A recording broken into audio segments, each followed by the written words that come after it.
Well, hello there, and welcome to the Astrology Hub podcast. My name's Amanda Poole-Walsh. I'm the founder of Astrology Hub and the host of this show. And today I am thrilled to welcome a new guest. No, he's not new to astrology. He's just new to the Astrology Hub podcast. He's been practicing astrology for over 45 years. And I was recently introduced to him through our mutual friend, Rick Merlin Levine. And since that introduction, the world of Steve Judd astrology has opened up before my very eyes via his prolific YouTube channel. I've been blown away by the accuracy, the quality of his astrology, by his grounded approach, and most importantly, by the wisdom that he shares with the world.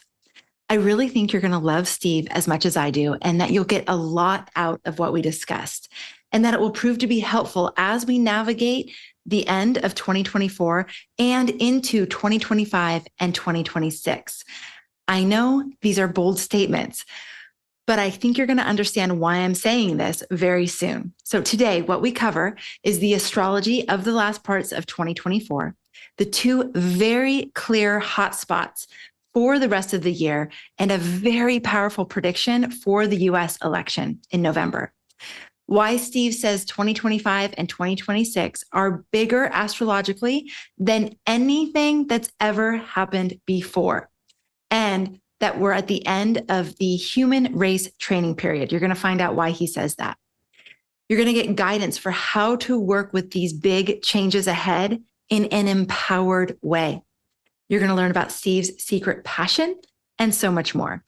Make sure you stick around until the end, because that is when Steve talks about the astrology of May 11th, 2026, and it is going to blow your mind. I'm also thrilled to announce to our Inner Circle members that Steve is going to be an Inner Circle teacher and guide with us through the Scorpio lunation this year. That means Steve is going to be guiding us through the most powerful astrology of 2024 happening on November 5th around the US elections. So sit back, relax, and enjoy this empowering and insightful download from astrologer Steve Judd.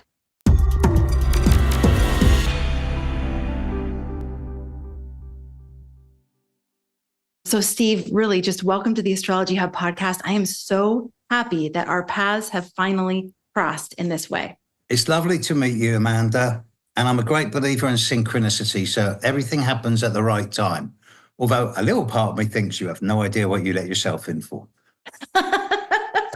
This may be true. It may be true, but I'm excited to find out.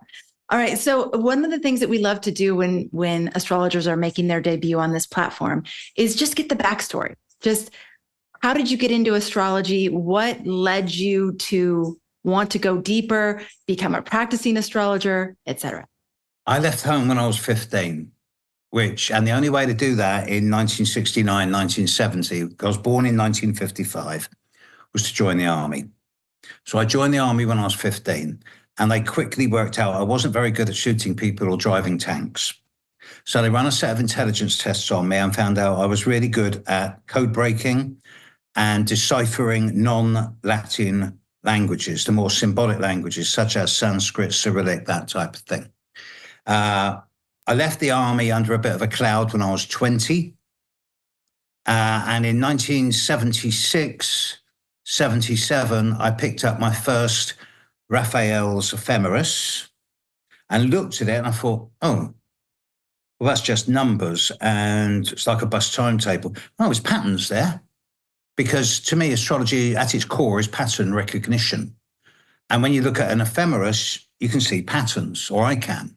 And when I put it back down, I didn't think anything of it for a year or two. I was dropping out at the time. I was doing lots of things that in retrospect, I wouldn't do today, but I had great fun doing them at the time. And in 1980, I moved to the Caribbean, and my partner at the time put Martin Schulman's book on the North Node in front of me. And I was like, how does this old man who's never met me know so much about me, and how can I do it? And then I realized that the North Node was just one of those columns in the planetary timetable that's called the ephemeris that I've been looking at. And I just thought, this is just pattern recognition. Again, a mixture of pattern recognition and psychology. So that's when I started learning about astrology. And I did my first reading in 1981. And I did my first readings correctly when I discovered about time changes in the world in 1982. And then I just did for the next 15, 20 odd years, it was practice, practice, practice. And then I was working on building sites. I was a marble and mosaic ceramic tiler. But after 15 years of kneeling in wet cement, my knees give out. So in 1998, I realized that what else could I do at 43 years old? And the only thing I was good at was astrology. So this is at the start of the computer boom where it was coming out into the world big time. The internet was just starting properly all around the world. It'd been around for 5-10 years, but it was really taking off in the late 90s. So I found myself on the astrological phone lines. And for 4 years, I was on the phone lines where I was doing anywhere from 10 to 20 different astrological consultations a day on the phone lines. And when you're on the phone lines, you've really got to be quick and sharp because they're paying top dollar and they want it on the spot. And that's where I cut my teeth and learned my trade. And then since that time, doing readings and writing astrological books up until this year has been my only source of income. And I do on average somewhere between, on a weak year, I do 500 readings a year. On a good year, I do 800. And as I get older, because I'll be 70 next year, I'm slowing down now because I've got other things that I want to do. But I must have done 30,000 readings over the last, including phone line readings, over the last 28, 29 years. And it's just what can I say? It's my life. It's who I am. It's what I do. I love it. What do you love about it? I love the confirmation. I love the fact that when I read the patterns, when I see the patterns, and yes, you can qualify it. See, I pride myself on being able to read a horoscope without the signs and houses. To me, the planets are the ingredients and the aspects are the mixture of the cake. It's the cake. And the icing and the marzipan are the signs of the zodiac, and the plastic wrapping, the cardboard box, and the promotion is the houses of the zodiac. But it's the aspects that do it. And to me, the love I get when I translate a person's horoscope to them over Zoom or something like that, and you see their faces go, A, how the hell did you know that? And B, I never thought of it that way. And you see them free themselves up of a lifetime sometimes of conditioning because they've got a new perspective on their lives that's much more objective, detached, and impersonal than anything they could come up with. And to me, it's like watching people liberate themselves. It's lovely. Wow. It's such a good thing to do. It makes me feel good, but it makes them feel good. And that's the important thing. Wow. I love that, how you talk about reading a chart with just the aspects. It reminds me of what Rick Levine talks about with the hum of the chart, the music of the chart, and actually being able to sort of hear it like it's music. Yeah. Rick's he's coming over here in a month's time, and we're going to go and get drunk together, but with no cameras and no photos and no audio. Okay. Oh my God, I want to be there with you. That sounds incredible. No, it's just the two of us. No, okay. I love it.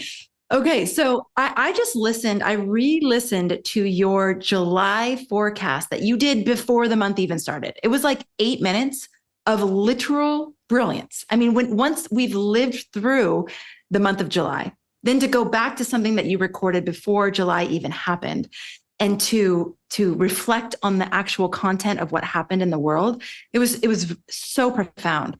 So astrologers are talking about the last part of the year and how intense and all the different things that are going to be happening. Where are the hotspots in your mind? And what do you think that we have to look forward to as we close out this year? There's obvious hotspots. And it is unfortunately very much tied to American politics at the moment, regardless of what else is going on in the world. But there's other things going on as well that a lot of astrologers just aren't noticing. Now, having survived, or most of us have survived, the Mars-Uranus Algol thing, and also the full moon at 29 Capricorn, which in both cases I did emphasize these both at the start of the year and at the end of June. The next one I'm really looking at is the full moon on I think it's the 19th of August, where you've got the sun and moon at 27 degrees Leo and Aquarius, and Uranus at 27 Taurus. And that, I believe, is happening at the same time as the Democratic Convention in Chicago. So I think that's going to be a massive flashpoint. And I'm sorry to say, I do expect some type of disturbance in some shape or form. It's not going to go according to plan. And then, of course, on the November the 5th, Mars is exactly opposite Pluto. I mean, less than a quarter of a degree on the day of the election. And Mars opposite Pluto, it's intercepted. Mars is at something like 0 degrees 10 and Pluto's at 29.55. So it's intercepted, but even so, it's only about less than half a degree away from exact, which is about as strong as you get. So, and Mars opposite Pluto is one of the most potentially explosive aspects in astrology. It deals with steely-eyed, grim, resolute perseverance and determination, but it can also be extremely underhand, manipulative and coercive. And there's a sense of explosive. And I don't mean explosive as in terms of superficial explosions. I mean like a deep volcano coming up. So it seems to me that the day of the election is going to be also potentially very disruptive. And if I say explosive, I don't necessarily mean literal. I could be talking metaphorical. I hope I am. But I don't think that this election is in any way done or dusted. And I do think that there's going to be some startling changes between now and the election. And I'm on record a few times of having said months ago and more recently that neither Trump nor Biden will stand for the election. This is halfway true now. I still believe that Donald Trump will not be standing at the election. He may become the candidate for a brief period of time. So to me, these are the two flashpoints of this next year. And of course, basically, if you look at what's going on this year from an astrological perspective, I see it as all the planets are jockeying for position in readiness for next year and early 26. Because what we're seeing is coming up in the next year and a half is bigger than anything that's ever happened. And there has been times where all the outer planets have changed sign at the same time, but not for many thousands of years. And the only time anything like this has happened in the past, we've not had knowledge of the outer planets. Their archetypes have not been in the public consciousness. So it's not been anywhere near as effective. So this is truly a one-time situation.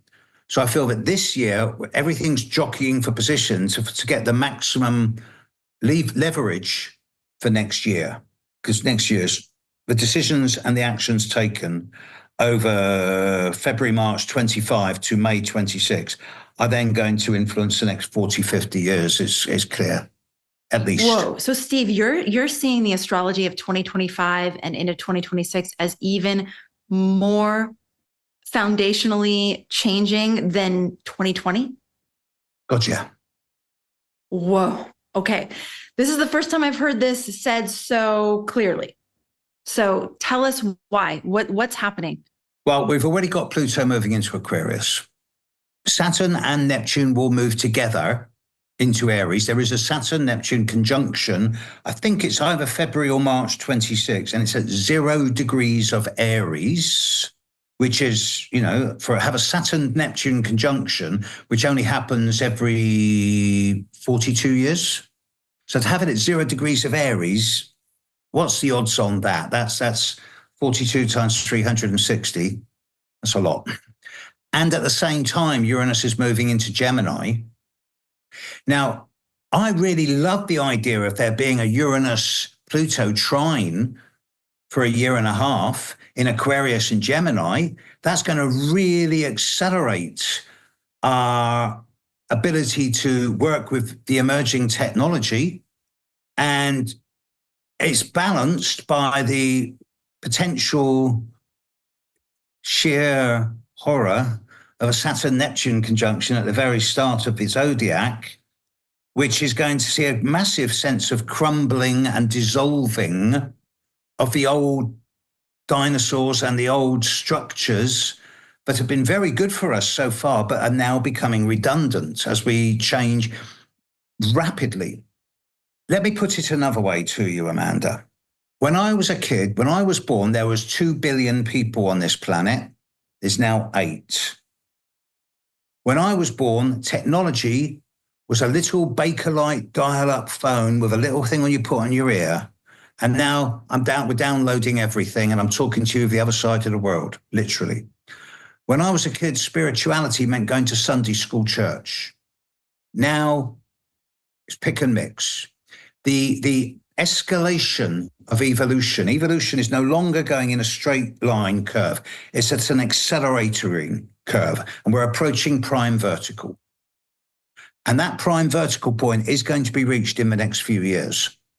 When a graph hits prime vertical, only one of two things can happen. Either it will implode and we go back down to base zero and start going the other way again, as perhaps might have happened 12,500 years ago at the end of the Ice Age, or we exceed the parameters of the graph, in which case we expand into a more wider, broader, multidimensional consciousness where we retain identity individually and sense of self, but become much more empathic, compassionate, sensitive, and intuitive, like to a tune of 10, 15% more within the space of a generation.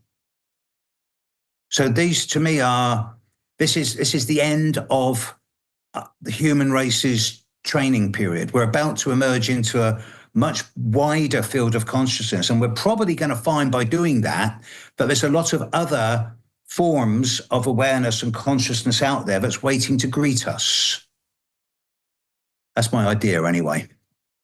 Steve, what do you think is the critical ingredient or inflection point between those two potential outcomes? Meaning, I'm sorry, real quick, implosion versus expansion of consciousness.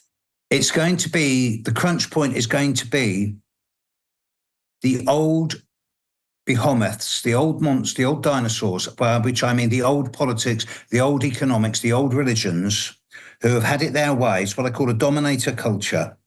They've had it their way for 2,000 years, and now it's coming to an end. 30 years ago, how many people had a computer, let alone access to the internet? 20 years ago, mobile phones were these little flip-up things, or the bricks you put on your ear. Look at the acceleration, and the dinosaurs are not keeping up.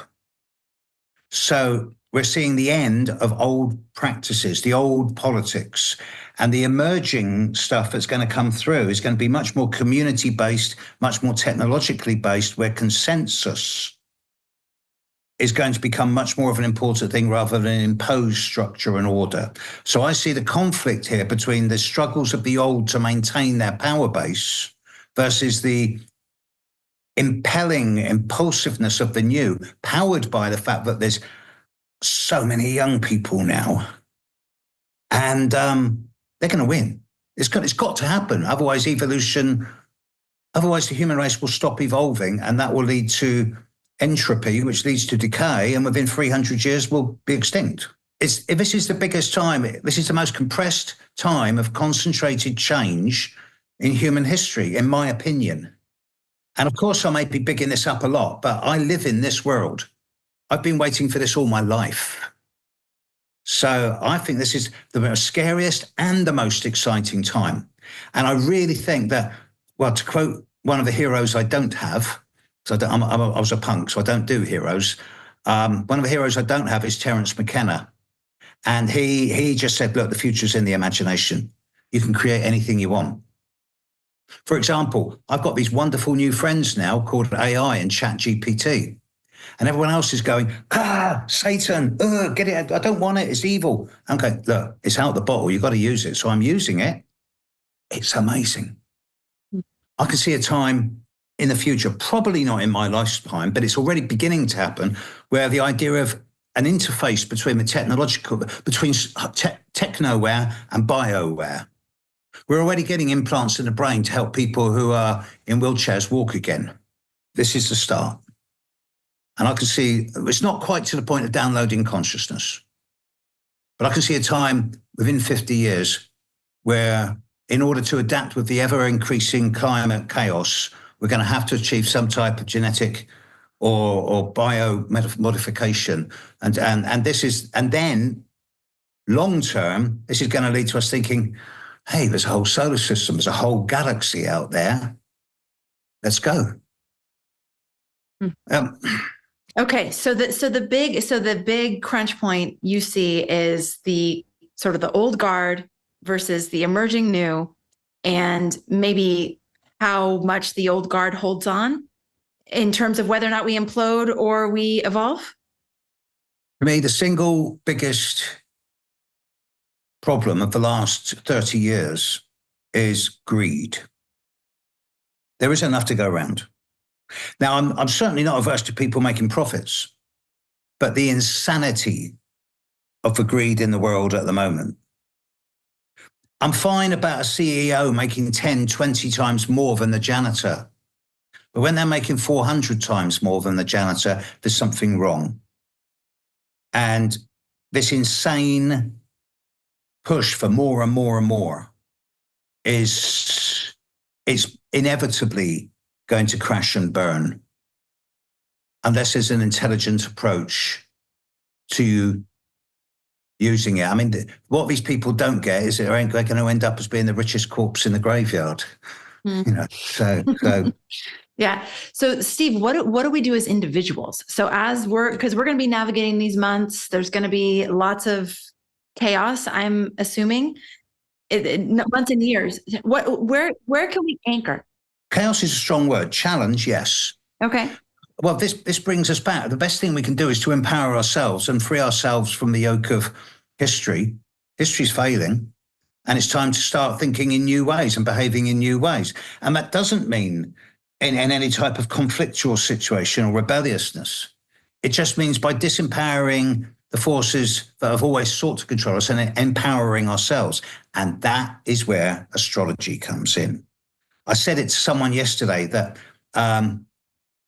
astrology is the new lingua franca of the emerging consciousness revolution. It is a language that can be spoken in any dialect, in any country, at any time, and people will understand it. It is dispassionate, unemotional, objective, impersonal, and it gives bloody good advice. Totally. I've always thought of it as the great unifier. I mean, really, it transcends all of these smaller places where we get divided, and it unifies us and like you said, it unifies us with a common language. I mean, even I've noticed in having an astrological conversation, for example, with my teenagers, how it takes the personal out. We can have a different level of conversation because it's not like you always do this or you're like this. It's, if you have a Scorpio moon, this is the kind of things that happen. It's just different level of conversation. My partner's always going, it's that blooming Mars-Uranus conjunction again, isn't it? Because I've got a Mars-Uranus conjunction. And I'm like, yeah, all right. Okay. Yeah. But it feels different than you're a jerk. Stop doing that, right? It's oh yeah. It's a very different that's conversation. Ignorant. Yes, that's ignorant. Exactly. Mm-hmm.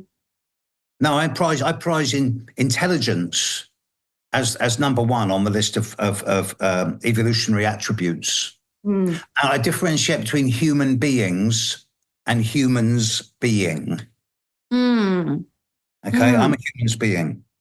And more people are waking up to the fact that they are responsible for everything that happens to them. They are responsible for their perception and the way they choose to allow things to influence and affect them. It's so easy to find blame, to attribute blame. This happened, therefore I've got to behave like this, or you made me. And it's like, no, come on, smell the coffee, wake up. It's your world. One planet, 8 billion different worlds. So perception is everything. The way we choose to see the world influences our lives massively. And my glass is 51% full. I love that. I love it. Okay, so you talked about the future is in our imagination. How can people also empower that within themselves? And where do you see the biggest hijacking of that or risk of not being able to really use that at the full capacity? Again, that's a really good question. The best use of this is when we go, oh, I can't do that. I've never been able to do that. To which I ask the astrologer, go, well, try. It's better to try and fail than not to try at all. And the more you try, the more you get it right. So practice makes perfect. I tell my students that, like, for the first 10 years of my astrological life, I was playing the game called fake it till you make it. And then I made it. And then I realized, actually, I'm not faking this anymore. I am good at this. I can do this. And now they can. But in terms of the opposition, for 2,000 years, we've had people trying to disempower us by saying, don't do that, otherwise you'll go to hell or heaven, or you'll be alone, you'll be ostracized from your family, or if you don't believe this, you're out of our family, or something like this. And the politics of power and the disempowerment techniques, and it's not deliberate, it's just inbred over 2,000 years of dominated culture. And that's what I think is ending. And the more people can sort of go, well, you know what, I'm just going to try. And just by the act of trying, it stimulates the idea of free will a bit more. When I'm talking to people about difficult Chiron placements, you're not being asked to be successful. You're being asked to do your best. And the only one who can tell you what your best is you. So it's all about self-empowerment, Amanda. Anybody who says they can heal anyone else, no. But I seek to empower other people to make appropriate choices for themselves from an informed and conscious perspective. And it works. Mm-hmm. I love it. So again, astrology is my language.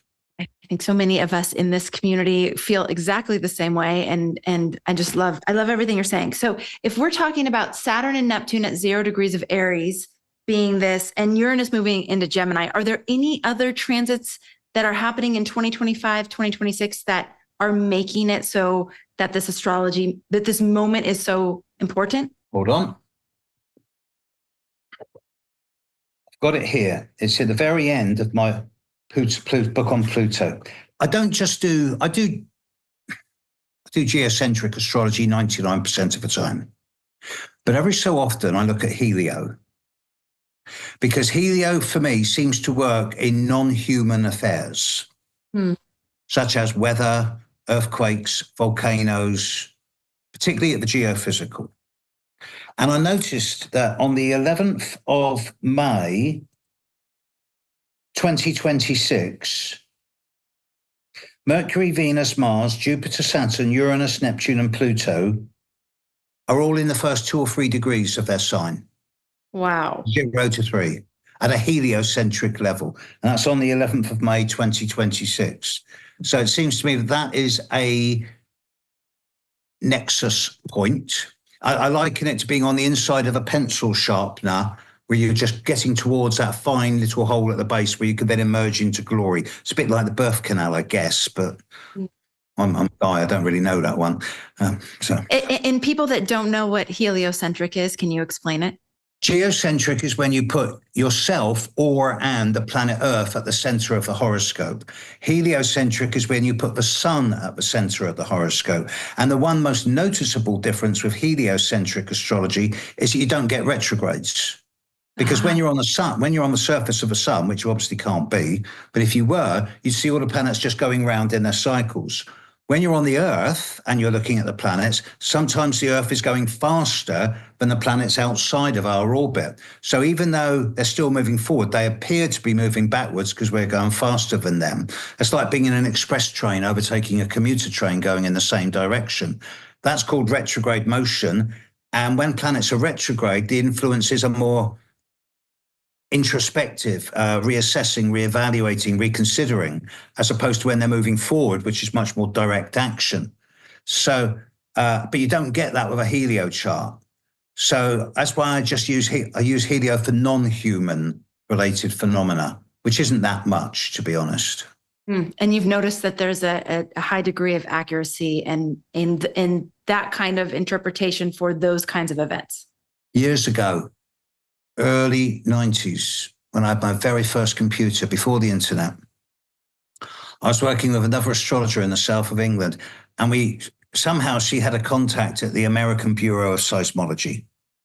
So we got a year's worth of data of like 400 or 500 earthquakes all around the world over a year. Wow. And we had the exact second that they occurred, the exact latitude and longitude. So we were able to compile charts for every single one of them. And we found that on 20 to 25% of them, we could see astrological significators as to why that happened using a geocentric Earth-based perspective. But when we changed it around and moved it to heliocentric, we found that percentage went up into 80, 85%. Wow. Whenever from a helio perspective position, whenever Jupiter and Uranus are conjunct or opposite helio, you're going to get big earthquakes and really big volcanoes. Wow. Fascinating. Okay. And so tell us again what's happening in May 11th, 2026. You said a bunch of planets and they're all at 0 to 3 degrees of their not the sign. sun or moon. Not the sun or moon. Mercury, Venus, Mars, Jupiter, Saturn, Uranus, Neptune, and Pluto. Wow. All the planets I use in a birth chart analysis, with the exception of Chiron and Ceres, are in the very early degrees of their respective sign. So they're all going to be in aspect to each other. There's a massive pattern. Jupiter's going to be in the first 2 or 3 degrees of Leo. Uranus will be in the first 2 or 3 degrees of Aquarius. Saturn and Neptune will be together at 1, 2 degrees of Aries. Uranus will be at 0, 1 degree of a Gemini. And Mercury, Venus, and Mars, I don't know off the top of my head where they'll be, but if I've written it in that book, then they're going to be at the start of their sign. When there's big indicators like you just gave us, how do you guide people, and I'm assuming you do, but I don't know if you do, to take the information in an empowered way and not go into fear or like bracing ourselves for something horrible? Because of my age, Amanda, I've had to come to terms with my own mortality. And I'm just going off at a tangent here, okay? But I will address that question. But for years and years and years, I've put the North Node in the horoscope and I read all of Blavatsky's works. God help me, I did. Never again. And I bought into the Hindu translation of the North Node, Rahu and Ketu and Rahu, as being about reincarnation and karma. And then once I realized that astrology wasn't an it, but it was a she, that it had life force and valence, that kind of made me realize, wait a minute, if that's the case, then there's no death. That there's life before birth and life after death. It's just that death is just a transition of consciousness. Therefore, the North Node doesn't deal with reincarnation and karma. That's just a guilt trip imposed upon us by religions. So instead, I started seeing the North Node as things like mission statement, purpose, and particularly reason why we volunteered to come to planet Earth at this time. And if that is the case, then it seems to me that this time I'm talking about is this nexus point of history, because from there on, when I look at the astrology from, say, 2028 onwards for the next, say, 25 years, nothing like where we are now and over the last 2 or 3 years, nothing. So this is a really concentrated time. Humanity's accelerating vastly. And inevitably, there's going to be some very big challenges over the next few years. And the possibility of large-scale death is a possibility. I'm not going to lie. But for me, it's less of a concern because I'm really interested to see what happens next. The method of dying is a bit of a worry, but I don't want any pain. But I'm really interested to see where I go next. You know, I've got this feeling that I'm going to go home. So I think that we're too caught up in this fear game of death. And if we could release that, then everything else is a bonus. That's why my catchphrase is negativity can't exist where there's humor. Because the more you can laugh, even through the tears, the more empowered you become and the less worried you become about other people's influence over you.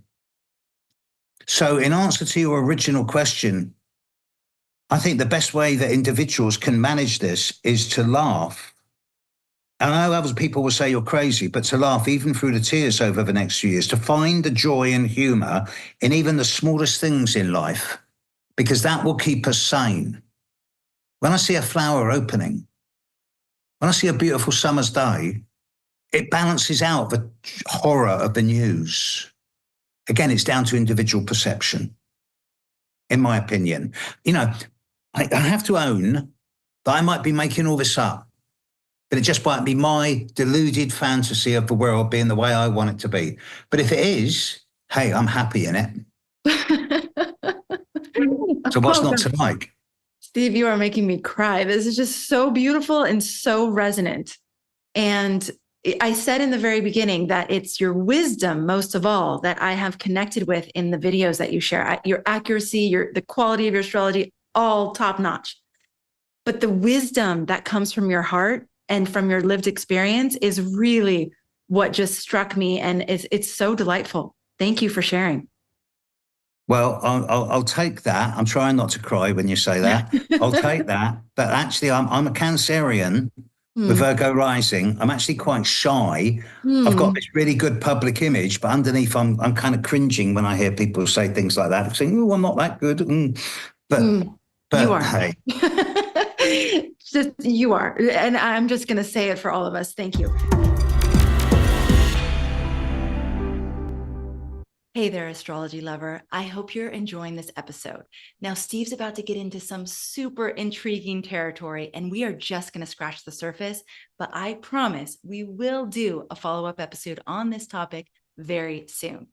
Now, if you love Steve and you would appreciate the opportunity to learn even more intimately from Steve and some of the greatest astrologers in the world, including Rick Levine, Christopher Renstrom, and so many more, now's the time to hop into our Inner Circle membership, where you get to learn how to read a chart and interpret the cosmic rhythms with the masters in astrology month after month. Now through August 31st, we are running a back to school special where you can lock in your membership for 50% off the regular price and keep that rate as long as you stay a member. Just go to astrologyhub.com/join Inner Circle. We'll also drop that link in the show notes. And now back to the episode. Okay, there's another thing that I know about you, just in the conversations that we've had leading up to this. Astrology is your language. Astrology is your life. You love it. And there's another layer to it. So I would love if you would be open to speaking about the other layers of what you're really feeling called to at this point in time in your career. So can you share a little bit about that? There's two. One is the adventures I'm just setting off on. And one is something I've been involved with for 35 years that is still my secret passion. My passion, and again, it's very linked to geometry and planetary evolution. Over the since 1989, I must have been in 400 or 500 different crop circle formations.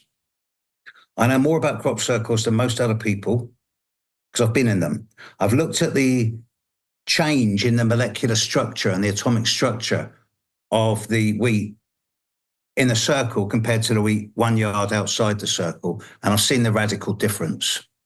I've seen the hoaxes and fakes, and I've seen the real thing many, many times. The crop circle formations are beginning to die down now. They're beginning to decrease in number, but the complexity is still good.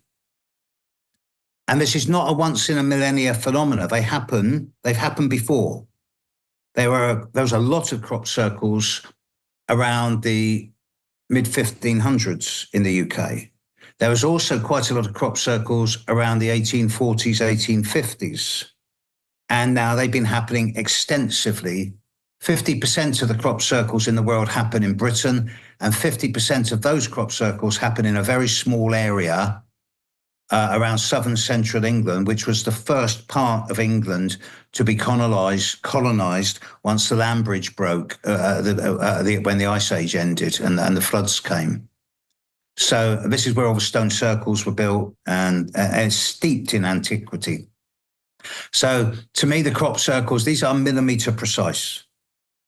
And when you see millimeter precise patterns being laid down in wheat, in corn, wheat, barley, rye, over like 30,000 square meters, you realize that, okay, there's very intelligent mathematical equations here. Now, I don't believe in aliens or ETs. To me, the crop circle makers are indigenous to this planet, and they're not human and they're not animal. They just live in a different dimension, and we're screwing up their planet. So they're sending these mathematically precise equations showing us new types of geometry, 11-fold, 17-fold geometry, prime numbers geometry, which is beyond our understanding of mathematics. And it's really, a lot of people are studying these going, oh, that's a 5-phase electric motor instead of a 6-phase. Oh, how can we work with this? So there's a lot of stuff going on here. So that's the crop circles. But recently, just since I was in my 20s, I always said, if astrology were taught in, I said I wanted on my epitaph, on my gravestone, that if astrology were taught in schools, then within 2 generations, we'd see an end to warfare, violence, and misogyny. And now, 45 years on, 46, 7 years on from that time, I'm finding myself teaching 300 students a year astrology on Zoom, and I'm getting it out into the world. That's not enough. All my life, I've wanted to get astrology out into the world, and now I found a way to do it. So I am 50%, I'm using my life savings to fund a docu-series on the history of Western astrology. It's too big a subject for me to look at Aboriginal, South American, Mexican, Indian, Chinese astrology. So I'm sticking at what I know, Western astrology. And I'm doing a 4-hour long, 4-part docu-series on the history of Western astrology from prehistory through Neanderthals to Homo to Cro-Magnon, then into Sumerian, Babylonian, Chaldean, Assyrian, Egyptian, Cretan, Greek, Roman, Moorish, and then into the Renaissance and the development into the 1500s, British, until all of a sudden everyone puts astrology on one side, but astrology jumps across to America and then back to the UK and up to present times. And because I've been doing this so long, I've got access to all the, what I call the gods of astrology, most of them have agreed to be interviewed. And I'm going out to different locations on the Earth's surface, filming the ancient structures which are aligned to astronomical, hence astrological configurations. I think recently in Granada as the start. Shortly, I'm going to go to Salzburg to see the tomb of the greatest alchemist of all time, Paracelsus. And then I'm going to Florence and Rome, and then Mount Olympus and Delphi, before doing extensive interviews in London, and then DC. Because as I'm sure you know, DC is set out to the astrological constellation of Virgo. Yes. And I'm doing lots of interviews with people about this, and I'm funding half of it myself and putting my life savings in, but I'm trying to trap funding from other people as well in various different ways. A few people have said, well, I'll put some money in if you match it, which is what I'm doing.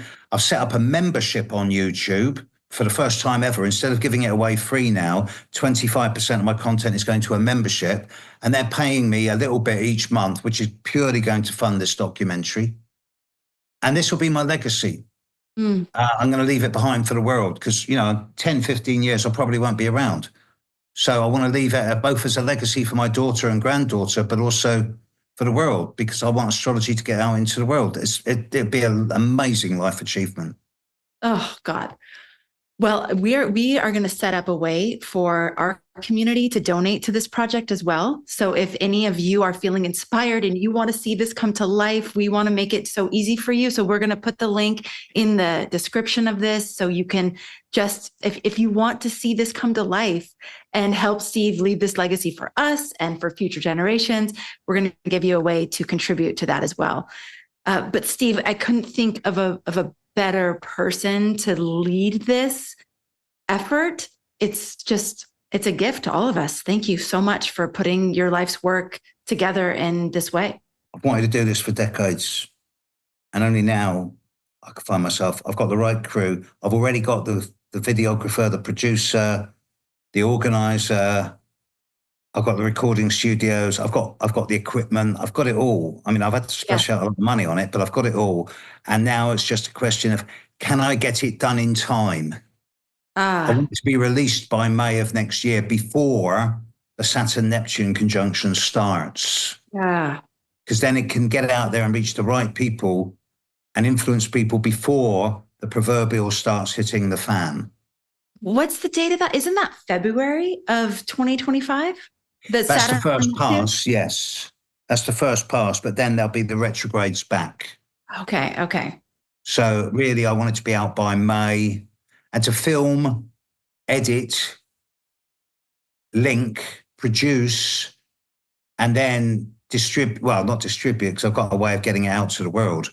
But to do it in 10 months is a big ask. Yes, it's ambitious. There's a huge project. And also you'll be riding the Jupiter and Gemini wave too, right? Because I will. Yeah. I love it. Steve, I said it in the beginning, I'll say it again. I am so happy that our orbits are now crossing with each other, and we get to play together. We get to create together. I love sharing your wisdom and knowledge and experience with our community. And I'm just so grateful that you're here. You're going to be with us in the inner circle. It's amazing. Everything happens at the right time, Amanda. Synchronicity, along with pattern recognition, are the two most empowering forces in my life. And I've learned, A, how to get out of my own way, and B, how to dance with it, how to surf. Yeah. And it's the difference between going with the flow, which is easy, or flowing with the go, which is it's semantics. Yes. But it's like, if you're flowing with the go, you can put your hand in the water and, influence the direction you're going in. Yes. Oh my gosh. And I have so many questions about the crop circles. I'm thinking maybe another episode at some point, because you started talking about the crop circles and it was a flood of questions that I wanted to ask you to follow up on, but I'm sure it would just take a whole nother, probably a lot more episodes. Of pictures. Oh, amazing. Amazing. And to have someone like you you've really submersed yourself in it. You've studied it. You've visited it. You've turned it inside out. I'm so curious what messages they're trying to send us. And what you said about them being in just another dimension, but still occupying this earth. I live on Maui, and I've had that sense of the Hawaiian culture that essentially they didn't, quote unquote, die. They actually moved to another dimension, and they're still here in, quote unquote, paradise, experiencing the world that way, but they couldn't coexist with the consciousness that came over here. Same here in Southern England. Same here. Just here, you got fairy and pixie and goblin. And just there, just out of range, you've got crop circle maker. And who knows what else? We only use 23% of our brain when we're awake. The rest is awaiting development. Wow. Okay. Well, Steve, thank you so much. For those of you who have tuned in who are not yet a part of the Astrology Hub community, I wanted to give you an opportunity to join our newsletter. It's free. It goes out every single week. We do a summary of the podcast episodes. We do a summary of the astrology of the week ahead. We also do a raffle every month. So when you're a part of the Cosmic Insider, you may have a chance to win a free membership with us, a course, a mastery class, all kinds of great gifts. So you can just go to astrologyhub.com/insider. The other thing is that Rick Levine is going to be our inner circle astrologer next. Then Steve will be joining us for the Scorpio lunation. We have other amazing astrologers in between. And if you want to get into the inner circle, we do have an opportunity for you to join at a promotional price right now. So you can go and check that out as well. We're going to put all the links in the show notes. We're also going to put the link to donate to Steve's documentary or docuseries that he's creating. And also, Steve, what book did you reference earlier? I'm sure people are going to be interested in that book. It was something about Pluto. about 15 years ago, I thought, oh, I'm getting old now. I haven't got a pension. So I wrote, Ah, okay. right? And that's Yes.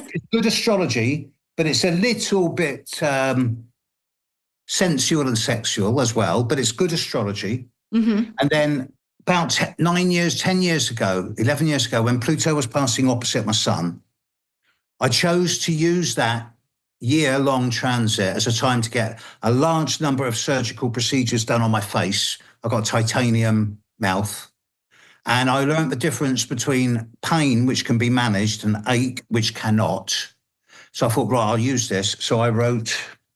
Oh, I love it. Okay. Wow. I need to get that book. So both of those signed copies are available from my website, and you can get them in any decent bookstore. Amazing. Okay, Steve, this has been such a pleasure. Thank you so much for being here on the Astrology Hub podcast. Can't wait for more. Leave your comments if you're watching this on YouTube, please leave your comments. Let us know how you enjoyed this episode. And is there anything you want to leave us with, Steve, as we close out? Oh, yeah. Just one. Negativity can't exist where there's humor. So smile and laugh. Awesome. Okay, everybody. Thank you so much for being here. Thank you for being a part of our community. And thank you, as always, for making astrology a part of your life. We'll catch you on the next episode.